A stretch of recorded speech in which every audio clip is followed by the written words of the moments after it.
What's up and welcome back to Code Companion. This is episode number 6. Now, if you remember back in the previous tutorial, we were working with functions. We were writing some functions of our own instead of just calling them. And in the tutorial, we wrote this one function to add some functionality, for lack of a better term, to the JavaScript date object, because we had that little getDay function and that would return us a number, but we wanted to present the user with the actual day of the week. Instead of number 1, we wanted Monday. So we wrote a function to enhance the date object a little bit. But while we were working with the date object, we noticed that there was a very weird way that we were creating that object. And we were using this weird thing with the new keyword right before date. So we had new and then date wrapped in date followed by parentheses, as we normally do with function calls. But I kind of told you not to worry about that new keyword. I said we'd get to that later. And that's what we're going to do today. We're going to look at a different way of creating objects in JavaScript using the new keyword, and then illustrate some of the differences between the objects we've been using up to this point, the differences between those and the objects that we create using the new keyword.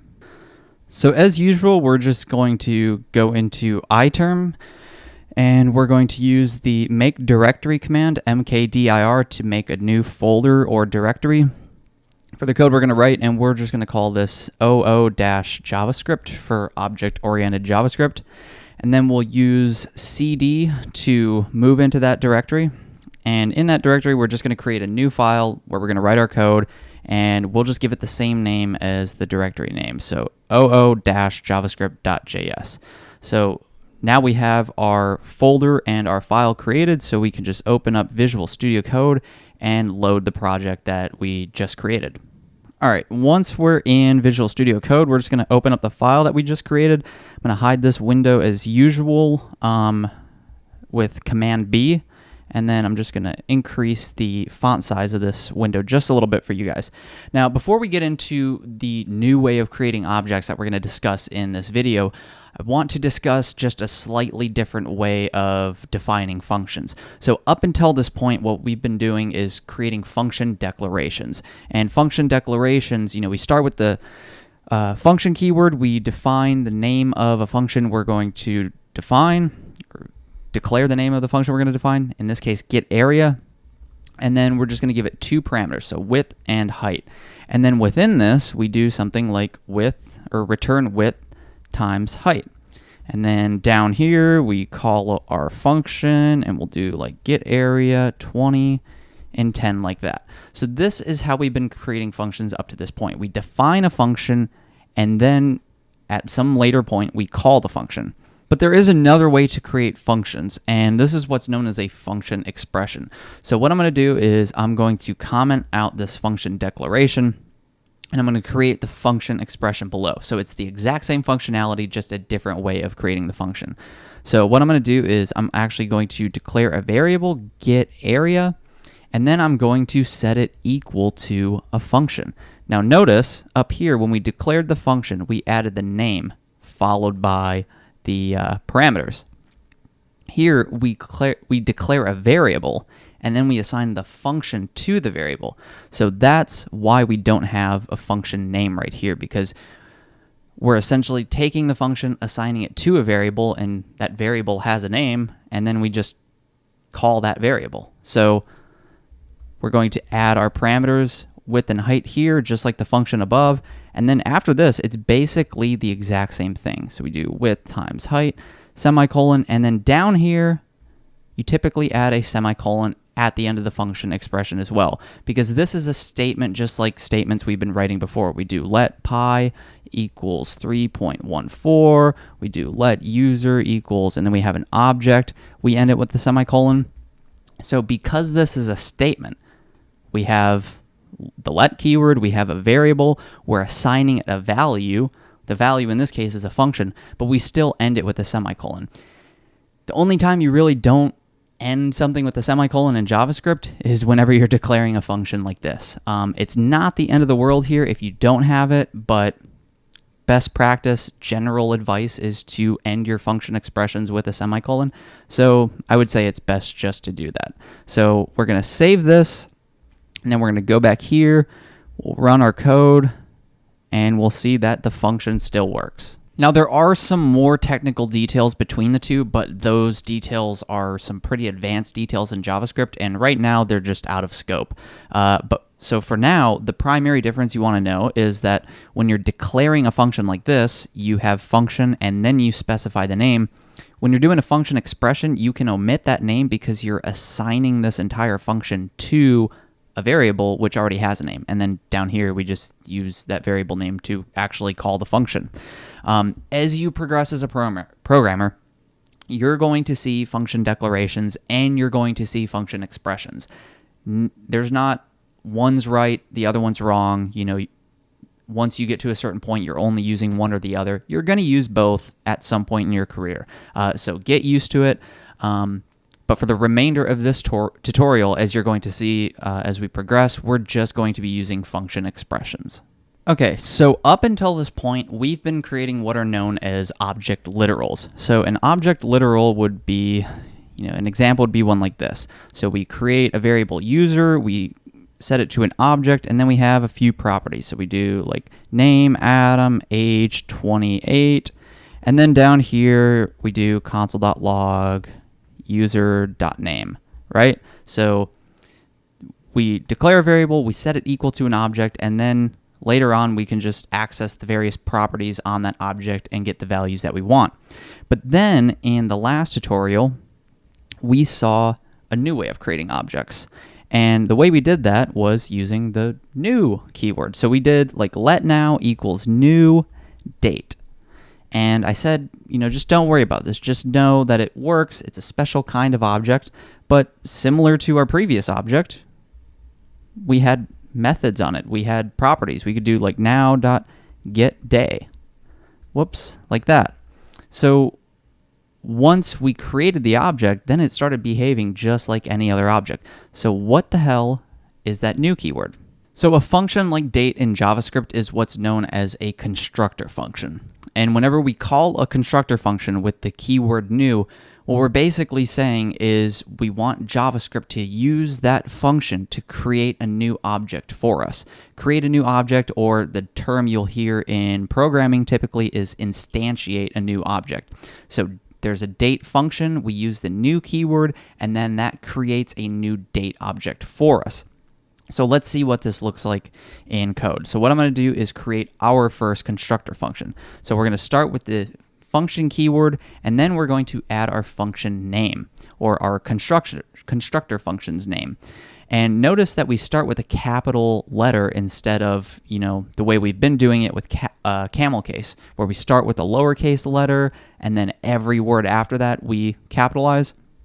With a constructor function, we capitalize it. And this is a convention within JavaScript, and it's kind of like a signal that it's a different kind of function. Just like we saw with date, right? It was a capital D that we did let now equals new date, right? So capital T trainer, and then we add our parameters just like we do with any other function. We're going to have one parameter coming in name, and then we add our open and close brace. And within this, we're going to add our first property. It's going to be the first property of our object because we want to set this to a property of trainer. And the way we do this is we start with the this keyword. So this basically means that it's referencing the object that's being created. So it's like, okay, here's trainer. This dot name means the trainer's name, right? So we're going to do this dot name equal to name. So that creates a name property and sets it equal to the value of name that's being passed in.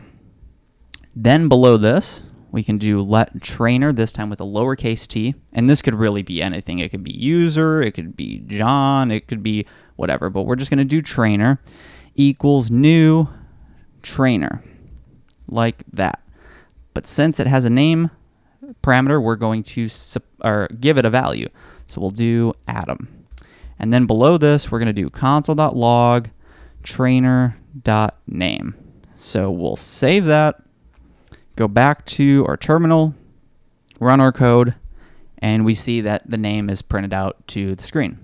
So just like a function declaration, a constructor function doesn't really do anything until it's called. Like when we had the function get area, and let's just do shorthand width times height, this function declaration didn't do anything until we called it, right? Then it actually ran the code inside that function. Similarly, when we create a constructor function like this, it's just defining a constructor function. It's not until we instantiate an object with that constructor function, with this new trainer, and providing it an argument, the string Adam, and assign it to a variable like trainer, that it actually becomes a living thing. Now we've used that trainer constructor function to create an object that is now in the form of this variable trainer, and then once that object's been instantiated, that trainer object behaves just like any other object. Now we have a property, .name, that we can reference. And as we go forward, we'll add some methods to it as well. So let's go ahead and add our first method to this constructor function. So what we're going to do is we're going to add a method that's just going to identify who the trainer is. So when you call this method, it's just going to print out the name of the trainer.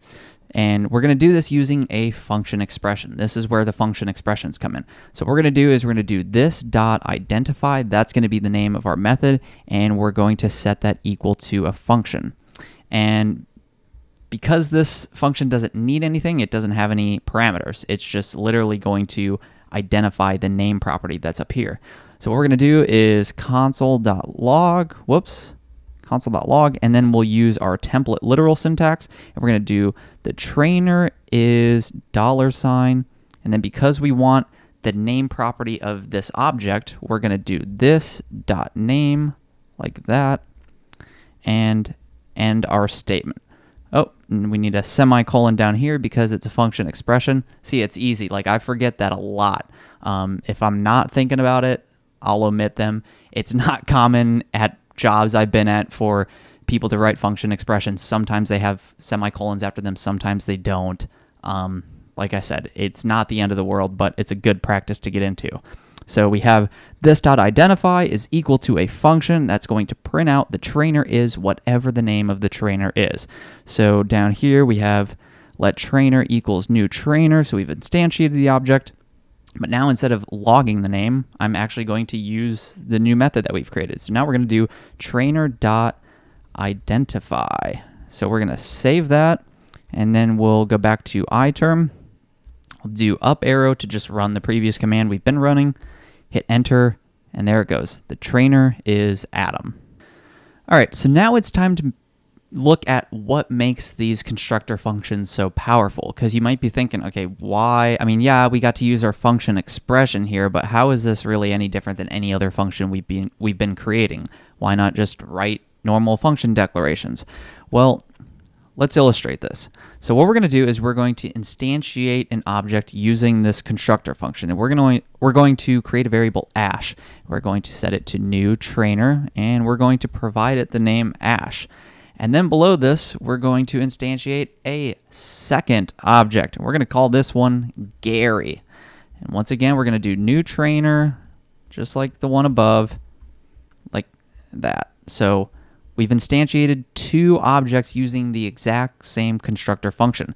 And then down here, I'm going to do ash.identify, and then Gary.identify. So we're going to save that. Go back to our terminal. I'm just going to clear this real quick, and then we're going to run the code that we just wrote. So we run that, and we see the trainer is Ash, the trainer is Gary. So what's happening here is that this trainer constructor function is essentially a blueprint. It's just saying, okay, here's a trainer, here's some properties about it, here's some methods it might need, but then after that, you can use that constructor function to create as many objects as you need. So it's a reusable object, essentially, that we can use to create multiple trainers. Similar to traditional functions, you can have multiple parameters as well for constructor functions. So what we're going to do is we're going to add a second parameter, and this is going to be an array of tasks. So let's assume that our trainers have like a to-do list of things that they need to do. So what we're going to do is we're going to add a second parameter here, tasks. And what we're going to do is we're actually going to specify a default value for this param. or parameter. So we're going to do task equals empty array. And then down here, what we're going to do is similar to this dot name equals name, we're going to do this dot name equals tasks, just like that. So whenever a new trainer is created, it's, tasks. This dot tasks equals tasks. So whenever a new trainer is created, it's going to create a tasks property, set it to the tasks that's being passed in, and if there is no value there, then it's just going to set it to an empty array.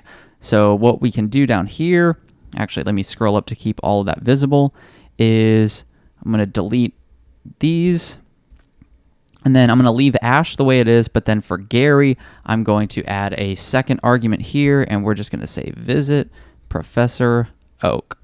So like that. And then down here, I'm going to console.log ash.tasks, and then Gary.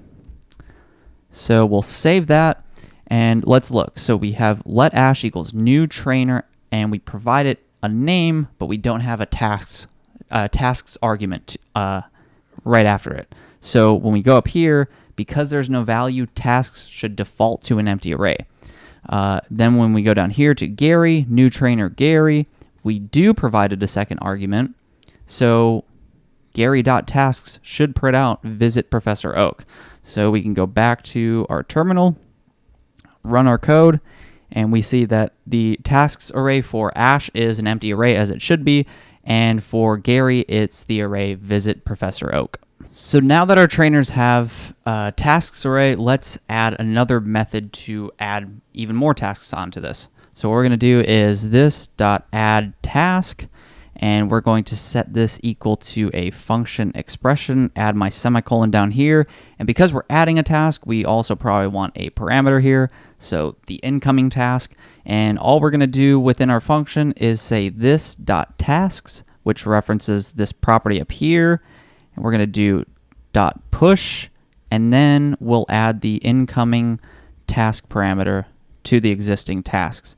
So we'll save that, and then down here, what I'm going to do is actually get rid of those. We're just going to work with one object for now, so I'm going to do ash.addTask, and we'll say something like get a Pokemon, and then down here, I'll log ash.tasks. So it starts out with a default value of an empty array because we didn't add a second argument here. Then we add a task, get a Pokemon, and then we finally do console.log the tasks array. So we're going to go back to terminal. We'll clear this real quick, run our code, and there we see our one and only task, get a Pokemon. Okay, so rather than console.logging this tasks array directly, what we want to do is add another method that will print it for us. So what we're going to do is just below this, we're going to do this.printTasks equals, once again, a function expression. We'll add our semicolon down here, and then we're just going to do console.log, and we'll use our template literals. We're going to do remaining tasks like this, and then we can do this.tasks. Just like that. So then down here, sorry, I'll try to keep this whole thing in view. Then down here, what we're going to do is instead of console.logging it directly, we're just going to use the new method that we made. So ash.printTasks save. So most of this is similar to what it was before, but rather than doing console.log, we're just using our new printTasks method, which console.logs it for us. So we'll save this. Go back to our terminal, run that, and sure enough, remaining tasks get a Pokemon. So that's working, but we want to add one additional update to this. And what we want to do is we want to check the length of tasks. And if there's only one item left, then in addition to printing out the remaining tasks, we also want to print out a little message that says, hey, you're almost done. Here's your remaining task. But we only want that to print if there's just one item in the tasks array. To do this, we're going to need what are known as equality operators in JavaScript. So what I'm going to do to show you this is I'm just going to comment out this whole thing because we're going to need it in a second. And then I'm just going to drop it down a few lines. So the first operator we're going to look at is equality and then strict equality. So up here, I'm just going to write two statements that illustrate the differences. So we have 1 equals equals 1, and then we have the string 1 equals equals 1. So what this strict equality operator does, which is the double equal sign, is it converts both sides of the operand, or the operator, the double equal sign. It converts both sides, and then it compares the values. And if both values are equal to each other, it returns true. Otherwise, it returns false. So this first one right here, 1 equals equals 1. They're both they're both numbers, and they both have the value of 1. So there is no conversion necessary. It just compares the value. And in this case, 1 equals equals 1. Is that equal to each other? They are. So we can put true here. Down here, it's a little bit different. Now we have a string 1 compared to the number 1. Remember, we said with the double equals, it converts the types first, and then it compares the values. So here, it's essentially saying, okay, the string 1, let's assume it was a number. It still has the value 1, right? And this is a number 1, so it converts it, and then it evaluates. Is 1 equal to 1? Yeah, so this is true too. So we'll save this, go back to our terminal, run that, and we see that it prints out true both times. But this isn't exactly what you want all the time, because sometimes the number 1 might be sometimes the string 1 might not be a representation of a number at all. It might just be like a serial number or a ID or something like that. So if you're wanting to compare values and data types, you use the strict equality operator. So we'll come down here. Actually, I'll just copy and paste this, change the double equals to a triple equals, and then we'll remove these. So the triple equals, it doesn't do the data type conversion. All it does is compare the values on either side of the operator. So here we have number 1, are those two equal? Yes. Now we have string 1, number 1, are those two equal? No. So we'll put false. And then we can go back to our terminal, run it, and sure enough, we see true, true, true, and then false. So the equality operator only compares values. That's really the end goal. It just compares values. It doesn't care that this 1 is actually a string, whereas strict equality compares data types and values. That's a good way to distinguish these two. Now, in addition to these equality operators, there's also the logical not operator, and this one can get a little confusing, but basically what it does is it takes the result that you would have gotten, and it just does the negation of it. So let's see what this looks like. I'm going to do console.log 1 is not equal to string 1, console.log 1 is not equal to 2. So we're going to add our answers over here. So one thing that I don't like about JavaScript is that earlier when we were doing the equality operators, we did double equals. When we were doing strict equality, we did triple equals. But then the second you throw the logical not in front of it, which is this exclamation point, all of a sudden equality becomes a single equals, and as we'll see in a second, strict equality becomes a double equals. I don't get it. It's really confusing, but that's just how it is. So here, we're dealing with the equality operator. Remember, it doesn't care about data types, only values. Is 1 equal to 1? True, but because we have the logical not, now this is false. And then down here, is 1 equal to 2? False, but now it has a not, so that becomes true. So we'll save it, go back. Let me just clear this real quick. Then I'll run the code, and we see false and then true. So that's kind of how I do it in my head, is I ignore the exclamation point, and I just compare the two values. Whatever answer I get, I just do the opposite. So now let's look at strict equality. So let me write this out real quick. We'll do 1 equals 1 log 1, 1 like that. So do you get what I'm saying? Like earlier, the equality was double equals, and then with the not, it becomes a single equals. And then strict equality was triple equals, but then with the not, it becomes double equals. Like, why would you do that? I don't get it. I don't get it. But anyways, strict equality. Strict equality, we're concerned with values and data types. They both have to be the same. So is number 1 equal to string 1? No, that's false. But because we have the not, it's true. And then down here, is number 1 equal to number 1? True. But because we have the not operator, that becomes false. So false, true, true, false. We'll go back to our terminal, run that.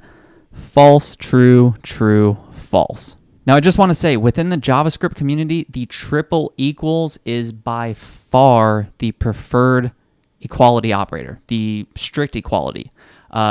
Because when you're comparing values in programming, you usually don't just want to compare the value, you also want to compare the data type. So within JavaScript, it's advised that you pretty much should always use the triple equal sign unless you have a good reason not to. And it's actually one of those things that's come up in programming interviews. They'll ask me the difference, and then they'll say, if you're only going to use one, which one would you use? And it's the triple equals. So within JavaScript, unless you have a good reason to do it, just defer to triple equals strict equality.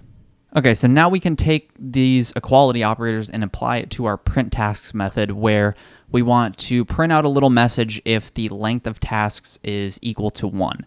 So what I'm going to do is just delete all of this, and then just do Command A to select all of that, Command / to uncomment everything. So what I'm going to do is in this print task method, I'm going to add a little check for if the length is equal to 1. So I'm going to do if this.task.length is equal to 1. We're going to do console.log nearly finished. So all we've done is we've just added this little if statement here to check if the length of tasks is equal to 1. If it is, it will print this console.log statement. Regardless, it should print this because it's not within the if statement. It's just a part of the function. Our function is right here. The only conditional is these 3 lines right here. This line should always run no matter what. So what we're going to do is just save this, and then I can go back to terminal, and we'll run it. And now we see nearly finished, remaining tasks get a Pokemon. And that's because down here we just have one task. So once it got to print tasks, it checked if the length was equal to 1. It was, so it printed this line. Then it got out of the if statement, printed this line, as we saw right here. Okay, so before we get to this conclusion part and I commit all my changes to Git, what I'm actually going to do is I'm going to run through these exercises. So if you haven't worked through them yet and you don't want to see the answer, go ahead and pause the video right now because you're about to hit some spoilers. But for everybody else who's ready for this, what I'm going to do is I'm actually just going to copy and paste this just as you would. And it's mostly the same as what we already had. It's just our object is instantiated with a longer array of tasks. And now we also have this remove task with a little comment that says get this to work. So if we save this, go back to our terminal and run it, you'll see that it says ash.remove task is not a function. So let's see what the exercise says. It says for this exercise, add an additional method to trainer to remove a task from tasks. A trainer object is created below which calls the remove tasks function you should implement.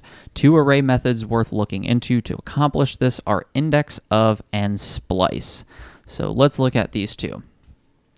So array.indexOf. The indexOf method returns the first index at which a given element can be found in the array, or -1 if it's not present. So right down here we have examples too. So beast.indexOf bison. So we can see 0, 1. Yep, sure enough that prints out 1. And then in an example down here, beast.indexOf giraffe, ant, bison, camel, duck, bison. Okay, so beast.indexOf giraffe, an animal that does not exist in beast returns -1. So okay, that seems handy. And then there's a splice method, which changes the contents of an array by removing existing elements and or adding new elements. So they have a few examples down here. This one inserts at the first index. This one, it says it replaces, but we want to remove. So let's look at our parameters. Okay, so we have a start parameter, index at which to start changing the array with origin 0. And then there's also a delete count, an integer indicating the number of old array elements to remove. And note that it even says it's optional. Okay, so we have index of, which will give us the index within the array of the task that's being passed to us. And then we also have splice, which will allow us to specify the index and then the delete count, which is 1. So what we're going to do is we're going to go back to Visual Studio Code. Now we're going to implement remove tasks. So what we're going to, or remove task, I'm sorry.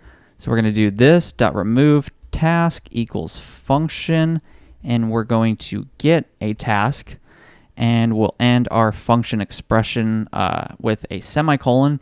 And then what we're going to do is we're going to do this dot tasks dot splice, and remember we want to start at the index within the array. So what we're going to do is this dot task dot index of the task, and we only want to delete 1, right? So splice takes a start index, and then it has a delete count. So this is our start index. We're looking at the tasks array, we're calling index of, and we're saying what is the index of the task that's being passed to us, and then we just want to delete 1 item. So we're going to save this, and notice we have get a Pokemon, leave palette town. We're removing the task get a Pokemon, so when we print it, we should get leave palette town. So we're going to go back to our terminal. We'll run this, nearly finished, leave palette town. But there's a little bonus in the exercise. It says without the proper validation, remove task could remove the last element from an array by mistake as illustrated below.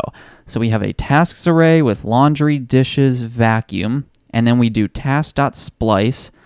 Just like we did in our code, we do task.index of, but notice oil change isn't on the tasks array. There's only laundry, dishes, and vacuum. So we're saying splice with a task that doesn't exist, and then the console.log result of tasks is laundry and dishes. It actually removed vacuum when we were trying to splice the index of oil change. It doesn't exist. And the reason is because of the documentation of splice. It says index at which to start changing the array. We've already done that. If greater than the length of the array, the actual starting index will be set to the length of the array. If negative, we'll begin that many elements from the end of the array with origin -1. So let's see what's going on here. So we have this. This is when the REPL comes in handy. So we're going to declare that variable, and note that variable's there. Let's see what task.index of oil change returns. -1, right? We saw this up here. The index of method returns the first index at which a given element can be found in the array, or -1 if it's not present. So the -1 was handy because it's telling us that it doesn't exist, but in the context of splice, -1 means go to the end of the array and then remove 1, as we saw right here. Oil change doesn't exist, so task.index of oil change returns -1, which is vacuum. It deletes that item, and then we got laundry and dishes. So if we actually run this code right here, sure enough, that's what it returned. And then we could do console.log tasks, and we see laundry and dishes.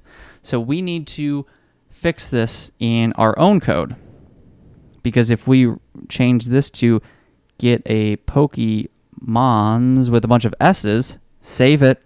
Now instead of removing that and just leaving us with leave palette town, now it's going to say, or it's going to remove leave palette town and leave us with get a Pokemon. So if we go back here, run that, yep, instead of leave palette town, we see get a Pokemon. So the way we're going to fix this is I'm actually going to undo my change here. So now before we run this, we want to check and make sure that the index of that task isn't -1. So what we're going to do is we're going to do if, and we'll just copy this dot task dot index of is equal to -1. We're going to write some message here, else we want to remove that element from the array. So here we're just going to do like console.log that task does not exist. So we're going to save this, and actually we want to verify that this will run. So I'm going to go back here, change this to a task that doesn't exist again. We'll run our code. This task does not exist. Remaining task, get a Pokemon, leave Pallet Town. So our array wasn't modified. Now if we go back, remove the S so that it does exist, we should just see leave Pallet Town. So we'll run that, nearly finish, leave Pallet Town. So now we were able to use our equality operator along with a method like index of to add a conditional to our remove task to make sure that this task actually does exist before we remove it. And if it doesn't, we just print a little message to the user like we did here. All right, so now we can go ahead and open GitHub and create a new repository for this project. So I'm going to call it Web Dev Object-Oriented JavaScript. So we'll create that repository. And then I'm just going to copy this line, go back to our terminal. I'm going to clear this, initialize this folder as a Git repository. Then I'm going to do git add dot to add everything in our directory. And then I can do git status, and it will say changes to be committed, that new file. So then I can do git commit add JavaScript. And then to link my directory to GitHub, I just paste this command right here. Whoops. There we go. And then I can just do git push origin master. Morgan Shaw. And then once that is finished, go back here, refresh, and there's the code with the solution to the exercise. All right, that's all we have for this week. If you found this video helpful, please leave a like below. Leave a comment if you have any questions or any feedback. Subscribe to the channel to stay updated to my latest tutorials whenever they're released. And see everybody next week.